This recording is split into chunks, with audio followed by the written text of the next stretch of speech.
Taba. Hey! Magandang araw mga kasisid.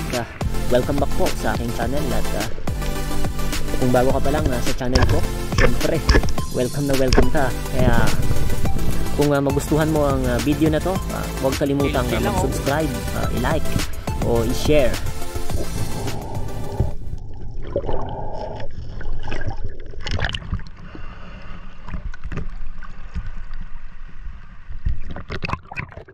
At yun na nga, welcome back mga kasisid. At sisid na naman tayo para may pang-ulam. Dahil yun na nga, lumabas na yung mga dilata na nakatago dahil wala nang maulam.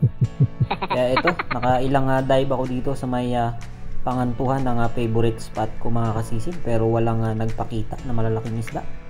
Meron lang butiti, ayun. Kaya after ng dive na to ay pumunta ako sa may mababaw.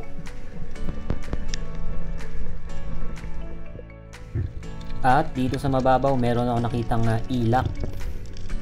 At hindi ko muna pinana at sinilip ko yung sa may biak na bato na to. At meron ding ilak sa loob mga kasisid. Pero alanganin na tirahin dahil naka full power yung ating pana. Kaya nagbawas ako ng kasa dito mga kasisid bago ko kinalabitan.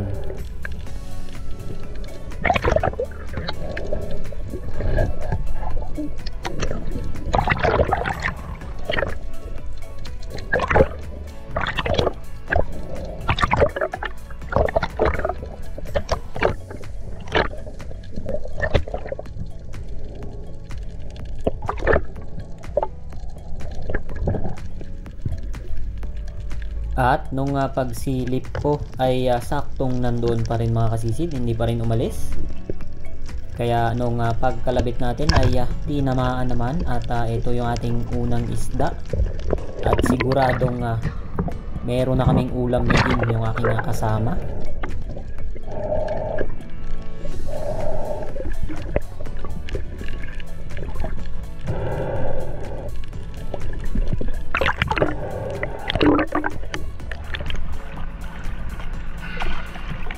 At hindi na ako nagpatumpik-tumpik pa dahil kami ay gutom na. Ako'y nagkatabi na at lulutuin na namin yung isdang to.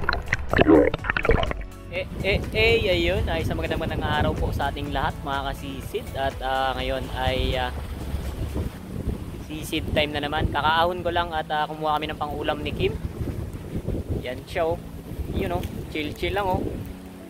Dahil nagkaubusan na ng ulam, lumabas na yung mga dilatang nakatago. Ay kunain naman itong ulam namin ngayon. Wow, ilak, taba, ayos. Woo! That's it mamaya mga kasisid, abangan nyo. After namin kumain, balik ulit ako sa pagsisid. Dito rin ako sa spot, sa paboritong spot. Kaya lang ay malabo. Wala ganong isdang nagpakita. Kaya isang piraso lang yun ang huli ko ngayong umaga. Let's go! Eat mga kasisid! Kami lang dalawa ni Kim at ito ang ulam. Wow! Let's go! Let's pray!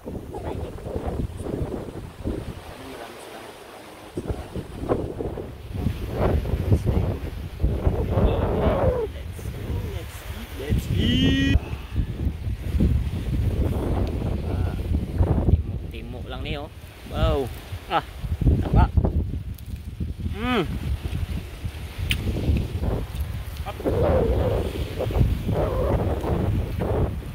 Crispy. Balat. Diba?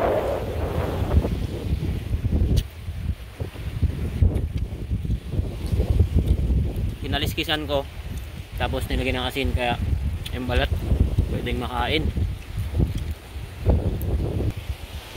Parang chicharon.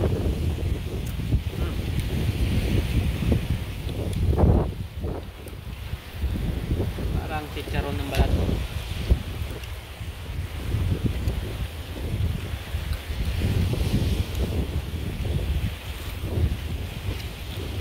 Balat no? Aba eh.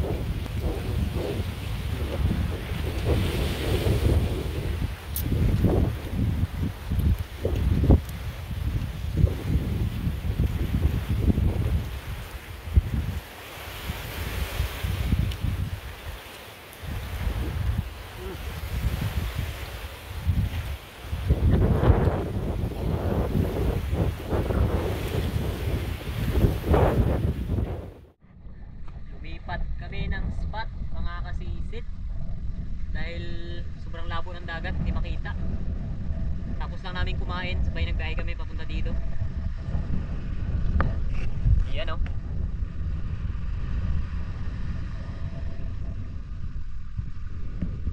Hanap lang si Kim ng malilim kasi walang malilim na part. At ako ay magre-ready na. At ako ay bababa na sa dagat. Let's go, let's go.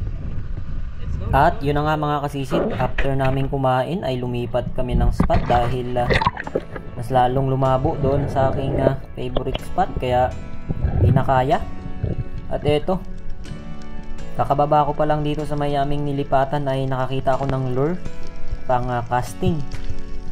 Sumabit sa corals kaya naiwan. Kanino kaya ito? At dinala ko na rin mga kasisid dahil sayang din. Baka pwede pa itong magamit.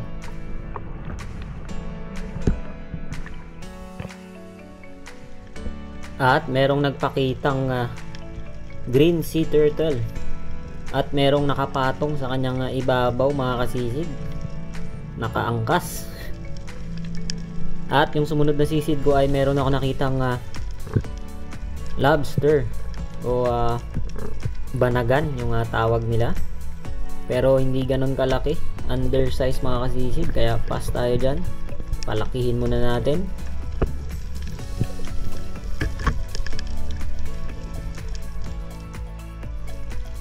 At sumunod na sisid, meron ako nakitang surgeon fish o yung tawag namin ay labahita.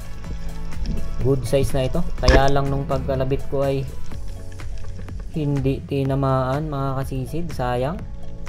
Kaya nung sumunod ko na sisid at nakikita ulit ako ng labahita ulit o surgeon fish, yung mga kasama niya rin siguro ito, ay buti na lang tinamaan naman. At ito yung ating unang naging isda. Nagsimula ako mag-dive dito ay 1 o'clock ng hapon.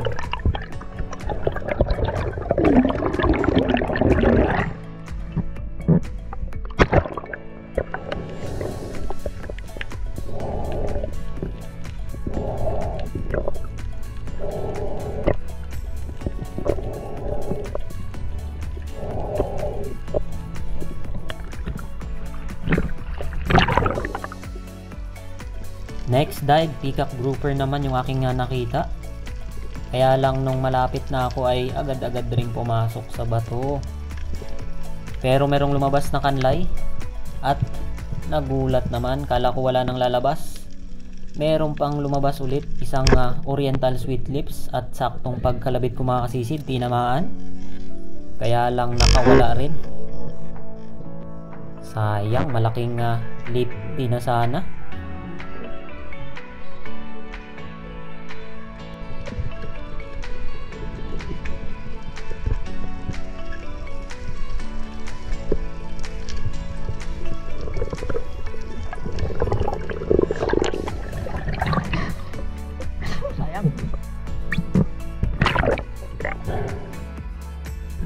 Sumunod na sisid mga kasisid ay surahan yung aking nakita dito. Saktong pagsilip ko sa butas ay nandoon. Pero alanganing panain gamit yung aking pana dahil mahaba at hindi ko nadala yung aking flashlight. Kaya dinukot ko na lang mga kasisid. Medyo malalim yung butas, kaya sinilip ko pa dito sa may kabila kung merong tagusan, pero wala. At inilagay ko na yung aking pana sa may baba o sa buhangin at sinimulan kong dukutin mga kasisid. Try ko kung makukuha ko. At ito ang nangyari.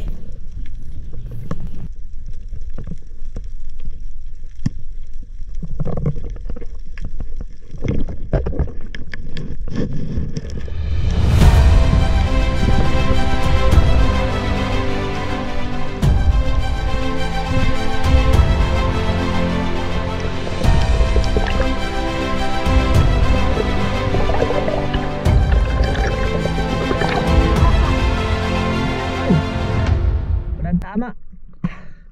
Let's go home.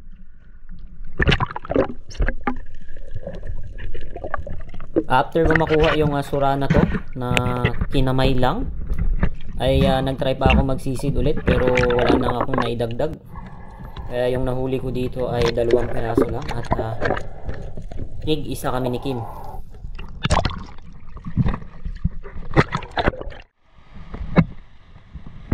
Iyon mga kasisid, napakalinis ng surahan, walang kasugat-sugat dahil ating tinakma lang. Let's call it a day. Napakatumal ng area. Let's go home. Ayun, umaapoy-apoy mga kasisid. Wow.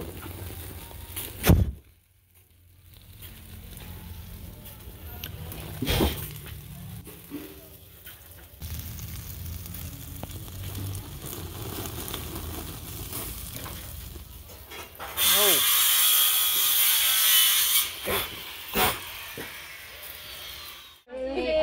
Ayun, let's eat mga kasisid. Ayun, kinuha na ako ng plato.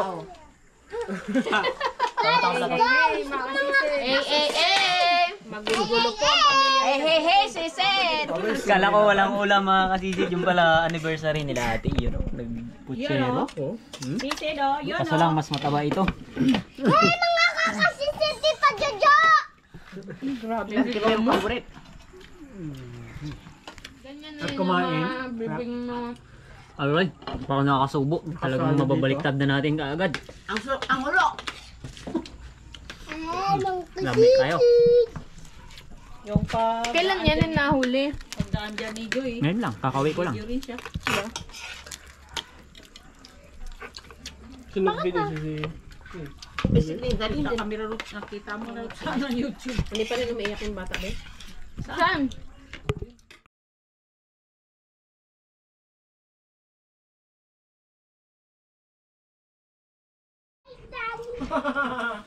Ayun.